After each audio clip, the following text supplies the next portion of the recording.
Hello, YouTubers.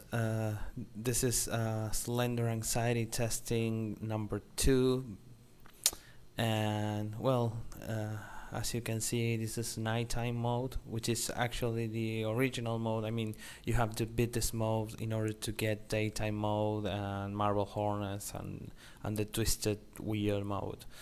So as you can see, it's pretty similar to the Arrival. However, this game is free to play. I mean, it's not like the Arrival. I mean, it's not that huge, extreme amount of detail put into this. But, you know, the motion blur and, you know, kind of the high res, the visuals, everything looks very, very realistic. It's like you're actually in there recording. Pretty much like the Arrival. I mean, everything looked more like, I mean, the textures. I mean, from my point of view, especially the grass and the flowers, they look more like made out of plastic. Okay, I mean the textures of, I mean the terrain detail is not like realistic. It's more like toyish looking. But anyway.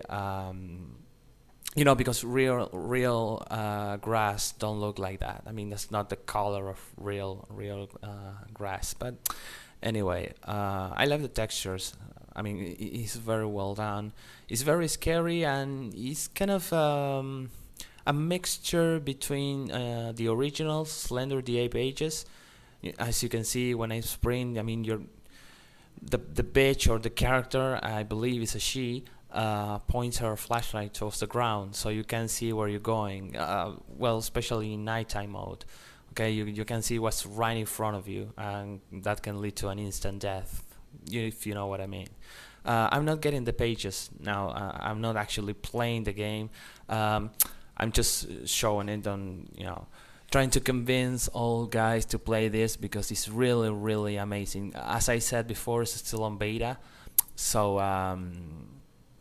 So you only, I mean, the only map that is available so far is the forest, but I believe there's gonna be more maps other than the forest, but I don't know, we'll have to wait.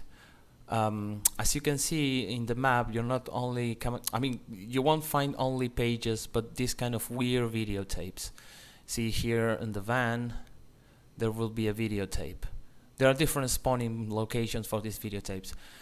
In the full game, once you get the videotape, you unlock a new level, a new map. You could say that. Well, now in the beta, looking for the tapes is pretty much useless unless you want to know pretty much by heart the all the spawning locations. So this was also seen in the Arrival and the prologue. You have some things. These have some options, you know, that you can eventually change, and there is a very interesting mode here that is called secret entry, in which you have to replay. I mean, you have to place the pages instead of collecting them. It's like a reverse thing. Okay, you have to place the page instead of collecting them. You have a lantern, a glow stick, and of course the all-time beautiful, fancy-looking daytime mode, which is really amazing. And as I said before, as I was saying, that I got lost.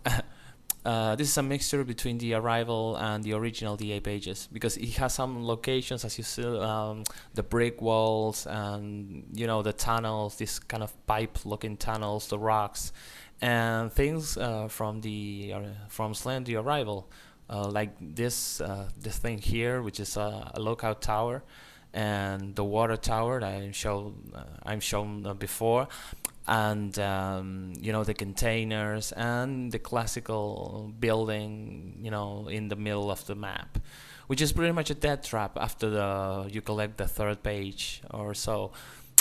In this game particularly, I mean, this is like it's not a very huge map. Okay, it's not very huge to explore. So Slender will not come after you. Okay, will not come after you unless you grab the first page. So the thing is, the strategy is, I mean, go through the map, start walking around, make sure you know the exact locations of the pages without collecting them. Once you know exactly where they are, you can just start collecting them to avoid getting killed, or maybe minimize the odds of getting killed. This is a playground, and this is a crashed plane. And here's another thing that actually is kind of weird about this game, is that some landmarks are kind of connected. Okay, if there is one page here, then don't bother go and check the other location, because there won't be any there. So you have to play the games many times in order to realize, oh, I found a page on the brick wall, therefore in the water tower there won't be anything. Here, as you can see, this is some other mode. I mean, you can play this mode either nighttime or daytime, in which things are kind of like, I don't know, I could say Easter eggs or something. For example, when you come close to this van, Super Mario Brothers theme starts playing. As you know, Slender is supposed to be after kids, so you hear, I mean, you see this kind of shit. I mean, it's like free candy, and in the van, and some locations are kind of changed. I mean, like with funny, weird stuff. Slender has sunglasses, like pretty much like Men in Black, or something like that. So it's very nice. I mean, it's very creative what they did. So if you go up the hill here on the other side of this tiny hill, you will find the rocks. I mean, in the original game you find the rocks, but now you find a lot of candies, just like a pile of candies. You see, some locations are changed, like mocking you or something. Also, the pages say stupid things. I mean, like trolling you or something like that. This is the plane in this mode. This looks weird. And in the playground, instead of having the normal statue, you have the Statue of Liberty, as you can see. So I mean, there's a lot of reasons to play this game. I mean, other than that, it's just it's another Slender game. No, it's a very, very well done Slender game, and you really want to play this, so go ahead and do it.